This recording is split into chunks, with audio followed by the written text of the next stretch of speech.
जय हिंद दोस्तों, इस वीडियो में हम लोग देखेंगे वेरिएंस ऑफ एस्टीमेट जिसको वी वाई बार से डिनोट करते हैं फॉर एसआरएस डब्ल्यू आर मतलब simple random sampling with replacement. तो चलिए इसको शुरू करते हैं।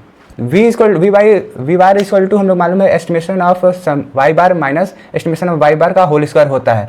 इसके बाद हम देख लेते हैं वाई बार का जो वैल्यू होता है वो 1/n summation i equal to 1 goes to n y i होता है। साथ में estimation of the sample mean क्या होता है वो कैपिटल वाई बार होता है जो उसकी पॉपुलेशन मीन है। स्क्वायर का स्क्वायर रहा गया। फिर हम लोग यहाँ पर जबरदस्ती देखिए, जबरदस्ती नहीं, यहाँ पर इसमें 1/n जो है उसको कॉमन निकालेंगे तो स्क्वायर है तो स्क्वायर भी निकलेगा, लेकिन यहाँ पर तो है नहीं। तो क्या करना पड़ेगा, यहाँ पर हम लोग को मल्टीप्लाई डिवाइड करना पड़ेगा। ऐसे कर देंगे तो यहाँ पर देखिए स्मॉल n जो है वो कैपिटल 1/n जो है वो निकलेगा बाहर, साथ में स्क्वायर लगा तो स्क्वायर, और ऊपर वाला n जो है वैसे वैसे बच जाएगा। उसके बाद हम लोग को मालूम है summation i equal to 1 goes to n y bar y i equal to n y bar की वैल्यू जो होती है वो इक्वल होती है summation i equal to 1 n y i minus y bar. Square लगा है तो साथ में स्क्वायर लग जाएगा।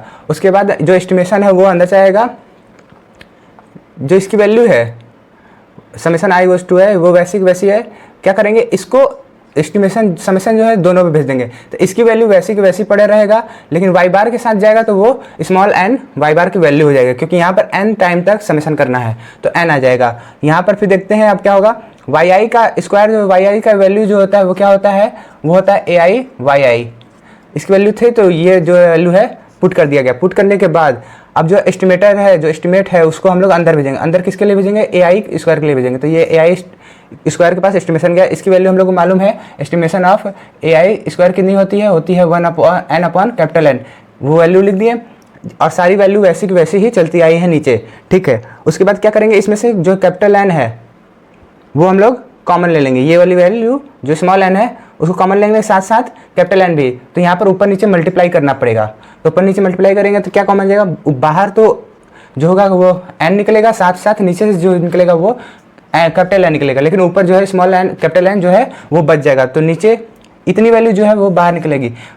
तो यहाँ पर क्या लिखा है 1/n स्क्वायर, लेकिन निकला क्या है n/n। इससे क्या होगा, स्क्वायर कट जाएगा तो बचेगा 1/n। तो 1/n हो गया।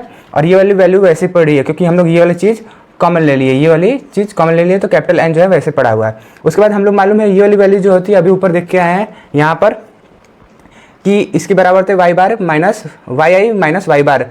और इससे हम लोग जानते हैं कि इसकी वैल्यू जो होती है समेशन, इसकी वैल्यू जो होती है इसी चीज़ को हम लोग कहते हैं, ऐसे है कि उसको देखना पड़ेगा थोड़ा सा। क्या देखना पड़ेगा, 1/n capital N summation i goes to 1n y i minus y bar का होल स्क्वायर। इसकी वैल्यू ये कैसे आएगी, तो इसमें हम लोग क्या करना पड़ेगा, ऊपर नीचे मल्टीप्लाई करना पड़ेगा 1 - n से और साथ में ऊपर नीचे से, ठीक है। ये लिखा था, इसको लिख देंगे 1/n capital N summation n i equal to 1।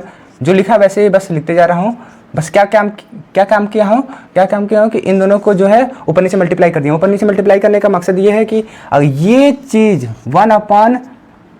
इसको अब थोड़ा सा रीअरेंज कर लिया जाए तो ये चीज़ इधर आ जाएगा और ये 1/n capital N minus 1 summation n i equal to 1 y i minus y bar का स्क्वायर। ये चीज़ जो है उसको वैल्यू होता है कैपिटल S स्क्वायर। तो वैसे करके हमारी जो है वैल्यू ये हमारी आ जाएगी, इसकी कैपिटल S स्क्वायर। ये आशा करते हैं कि ये समझ में आ गया, नहीं समझ में आ गया तो फिर से देखिए और 2-3 बार उसको 1-2 बार कॉपी में करिए। मिलते हैं अगले वीडियो में, फिलहाल के लिए जय हिंद।